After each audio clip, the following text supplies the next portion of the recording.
አልታወቀም። ብቻህን እያወራህ እኮ ነው። ቆይ ከሀና ጋር ተጣላችሁ እንዴ? ኧረ አልተጣላንም። ዝም እያሰብኩ ነው። ልትነግረኝ ካልፈለግ እሺ፣ አላጨናንቅህም። ኤላ ተቀመጥ። አንተን ለማውራት ነው እንደዚህ የተጨነቅኩት። እንዴ ቆይ እኔን ለማውራት ይሄን ያህል መጨናነቅ ምን አመጣው? ልነግርህ ያሰብኩት ነገር ያስደብርሃል ብዬ ነው ያክል የተጨነቅኩት። ለምን ይደብረኛል? ንገረኝ። እርግጠኛ ነህ ልንገርህ? ከስራ ልታባረኝ ነው እንዴ? አረ እንደሱ አይደለም። እና ምንድን ነው? ኤላ ምን ያክል እንደማከብርህ ታውቃለህ አይደል? አረ ጆሮ በፈጠረ እንዴ ያለመደብህን ምን እየሆንክ ነው? አሁን የምነግርህን ነገር ግን ለምን እንዴት ሳትል እሺ እንድትለኝ እፈልጋለሁ። እሺ ምንድን ነው? መክሊት ገንዘብ ስጠይቅ እምቢ አትበላት፣ ስጣት። እሺ እሺ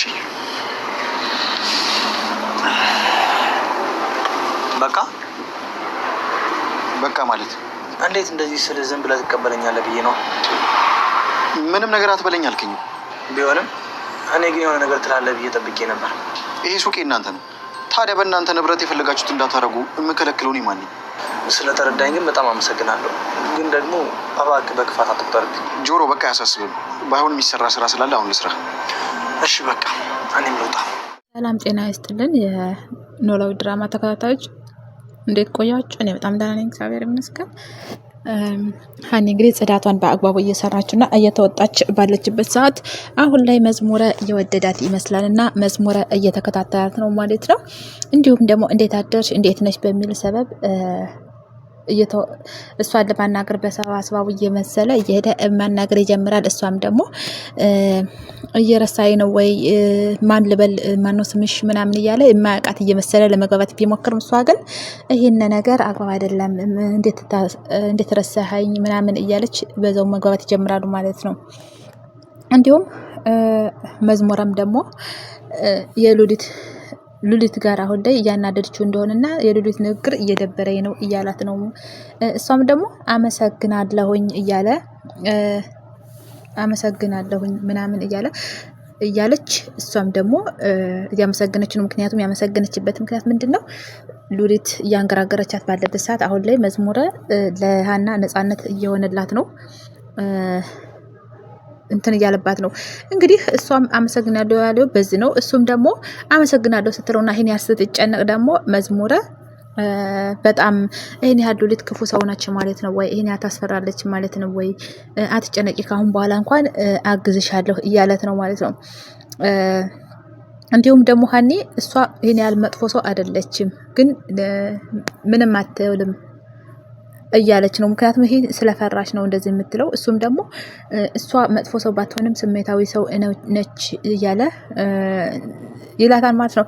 እንግዲህ ሀኒ ስለፈራች ነው። እሷ ጥሩ ሰው ናት፣ ሉሊት መጥፎ አይደለችም ብላ አሳልፋ መስጠት ያልፈለገችው ስለፈራች ነው። በእንጀራ ትመጣብኛለች ዶ የተናገረ እሱ ሉሊት ጋር ስለሚቀራረብ ለእኔ ችግር ታደርስብኛለች ብሎ ነው። የሚገርመው ግን እዚህ ላይ መዝሙረ ስምሽን ንገሪኝ እያለ ሌላ ትውቅ እየፈጠረ ነው። እሷም ደግሞ ሀና እንደምትባልና እንዲሁም ደግሞ የእሱ ስም እንደሚያምር ተነግሯል። እሱም ደግሞ እየተሽኮረመመ ከኔ በላይ ነው ወይ እኔ አይልሻልም ወይ ከስሙ እያላት ነው ማለት ነው። እንግዲህ ይህንን ነገር ስለሱ ቁንጅና ማድነቅ እንደማትፈልግና ይሄ ነገር ደግሞ ማድነቅ ያልፈለገችው እሷ ባለትዳር ስለሆነች እኔ ባለትዳር ነኝ የምወደው ሰው አለኝ ብላ ተነግሯል። እሱም ደግሞ ይሄ ነገር ስለደበረው መዝሙረም እሺ መልካም ስራ ይሆንልሽ ቻው ብሏት ጥሏት መሄድ ይጀምራል። ከዚህ ላይ ደግሞ የሀና እጮኛ አሴር ስራ ጀምሯል። መጋረጃዎችን ምናምኖችን እየሰራ ነው አሁን ላይ።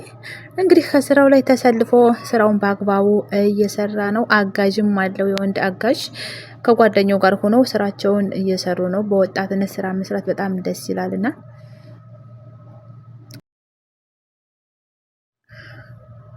እንግዲህ እነ ተምቹ ደግሞ አርፍደው ተምቹና ሱሲ አርፍደው ነው የሚነሱት።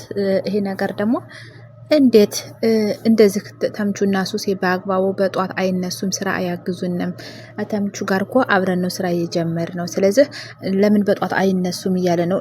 ነገር ግን ሱሴ ደግሞ አሁን ላይ አኮርፈዋለች ማለት ነው አሴርን። ያኮረፈችው ምክንያት ደግሞ በሀኒ ስለመጣችበት ነው። ይህ ነገር ደግሞ በሀኒ ስትመጣበት በጣም ነው የሚያከብራት ሱሴንም። ግን በሀኒ በሚወዳት ልጅ ስትመጣ ደግሞ በጣም አኩርፈዋለች እና በጣም አኩርፋኛለች፣ ደብሯታል። በሀኒ የተነሳ ስለተናገርኳት እያለ ነው እንግዲህ። ሱሴ ደግሞ ትንሽ ረባሽ የምትባል ሰው ናት። እንደዚህ ትንሽ ከነኳት ነገሮችን ማጋነን የምትወድ ሰው ናት ማለት ነው።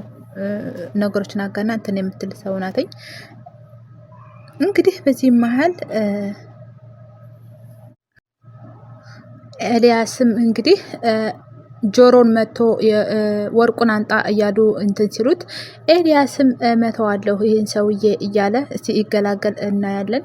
ነገር ግን ጆሮ ደግሞ ይህን ነገር እንዳታደርገው፣ እንዳትማታ፣ በሰላማዊ መንገድ መፍታት እንችላለን። ግን አሁንም ጆሮ እየተጠየቀ ያለው በወርቅ ነው። ወርቅ ግን ጆሮ አይነካም። ስራውን ሰርቶ መኖር የሚፈልግ ሰው ነው ማለት ነው። ጆሮ ምንም ነገር እንደዚህ አይነት እንትን የለበትም።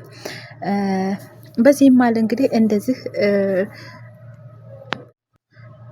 ዝግበውም ደግሞ አንተና ተምቹ ናችሁ ወርቁን የወሰዳችሁት ብሎ እንግዲህ እነሱን ባለዳ አድርጓቸዋል ማለት ነው፣ ጆሮና ተምቹን። ጆሮም እንግዲህ በጣም አዝኗል። እንዴት ማን ነው እንደዚህ እያለ የሚናገር? ማን ነው? ስለምን ወርቅ ነው እንደዚህ እንትን የሚላችሁ? እንግዲህ ጆሮም ደግሞ ሳሚ ይህንን ነገር እንግዲህ ለዝግበው ሳሚ ነው አሳልፎ የሰጣቸው። ሳሚ በሚወስደው ወርቅ ነው እነሱ እየተጠየቁ ያሉት እንጂ እነሱ ምንም ወርቅ የሚወስዱ ወይም ደግሞ ሌባ ሆነው አይደሉም። ነገር ግን ዝግበው በጣም የሳሚን ነገር ሳሚ በወሰደው ነገር እነ ጆሮ ንግድ ተጠያቂ እነ ሳሚን እነ ተምቹን ተጠያቂ እያደረጋቸውን። ነገር ግን ሳሚ ነበር መጠየቅ የነበረበትና ስለዚህ ወርቅ መያዝ የነበረበት ማለት ነው። ይሄ በጣም የሚያናድድ ነገር ነው። ጆሮም ሆነ ተምቹ ስራቸውን አርፈው የሚሰሩ ሰዎች ናቸው። እንግዲህ በዚህ መሀል እነ ጆሮም እንግዲህ ማድረግ የፈለጉት ነገር ምንድን ነው? ወርቁን የሀኒ ቤተሰቦች ስለሆኑ የተሰረቁት ለሀኒ ቤተሰብ መመለስ ይፈልጋል ጆሮ። ለዛ ነው እንደዚህ የሚታገለው እና ከሳሚ ላይ ወርቁን ወስደው ለእነ ሀኒ ቤተሰብ እንግዲህ መልሰዋል። በዚህ ነው እንግዲህ እነሱን ተጠያቂ ያደረጋቸው እንጂ እነ ሳሚ ምንም ሌባ ሆኖም አይደለም። ሳሚ ነው እንጂ ሌባ፣ እነ ጆሮ ሌባ ሆኖም አይደለም፣ ሌባም አይደሉም ለወደፊትም ማለት ነውና ተወዳጆች እንግዲህ ቪዲዮን አይታችሁ ተጨርሱ። ሼር፣ ላይክ፣ ሰብስክራይብ በማድረግ አበረታቱኝ። በቀጣይ ቪዲዮ እስክንገናኝ ድረስ መልካም ቆይታ ባይ